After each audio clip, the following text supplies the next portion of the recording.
नमस्कार, राष्ट्र जगत विजन में आपका स्वागत है। विधानसभा का आज 11वां दिन था। विधानसभा में आज सदन में रेत खनन और परिवहन को लेकर चर्चा हुई।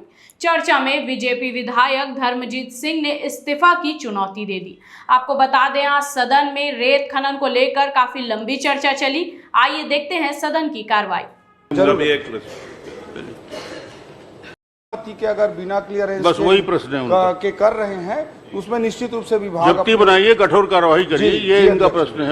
एक प्रश्न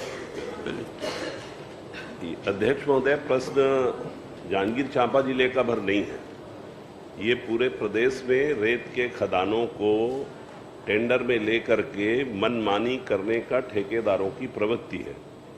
मैं तो माननीय मंत्री जी से बोल रहा हूँ ना, अभी हेलीकॉप्टर मंगवा लीजिए और यहाँ से बैठ के चलिए नदी के ऊपर। अगर आपको 200 पोकलेन और डोजर नहीं मिलेंगे तो मैं विधानसभा से इस्तीफा दे दूंगा। प्रश्न ये है कि अनुमति नहीं है, लेकिन बिना अनुमति क्यों चलाते हैं? तो कैसे चलाते हैं अध्यक्ष महोदय? आप अभी चलिए, अभी आप अपने अधिकारियों को ऑर्डर करिए। अगर 50 पोकलेन नहीं मिलेंगे नदी के अंदर, अध्यक्ष जी पुल के नीचे के तक गोड़ा को तक खोद करके बर्बाद कर दिए हैं। बिलासपुर में तो अरपा को नोच करके पता नहीं क्या क्या बना दिए हैं। तो माननीय मंत्री जी, आप इसमें विभाग के अधिकारियों को स्पष्ट निर्देश देंगे क्या कि 15 दिन तक लगातार मुहिम चला करके पोकलेन जब्त करें? 15 दिन उनका बिजनेस तो बंद होगा ना, मैनुअल करना पड़ता है एक। और दूसरा, आपसे मैं एक प्रश्न ये पूछना चाहता हूँ कि क्या प्रदेश की जनता पर आप कृपा करने के बारे में विचार करेंगे कि ये रेत वेत का ठेका वेका करके तमाम बाहुबलियों को इस व्यापार को करने से रोकिए और ग्राम पंचायत के हमारे सरपंचों को जैसे पहली व्यवस्था थी वैसा दे दीजिए। अच्छा होगा, बुरा होगा, लेकिन कम से कम ये बाहुबली और जो तहसील को दौड़ा देते हैं, फॉरेस्ट वालों को पीटते मारते हैं या खनिज वालों को तंग करते हैं, इस तरीके की घटना नहीं होगी। तो आप 15 दिन तक के हर घाट पे रोज चेकिंग करवाएंगे क्या? एक।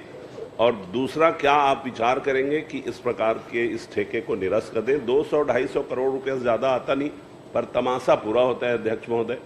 अब पिछली सरकार में अध्यक्ष महोदय, मैं एक बात बताना चाहता हूं,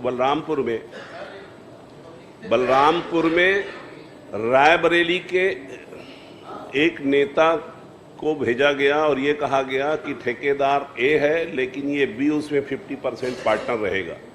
डायरेक्ट फोन मंत्रालय से जाता था, ये बिल्कुल सच बात है। एक जगह और इसी तरीके से नेता भेजे गए। तो ये सब जो विकृतियां हैं उसको दूर करिए भाई।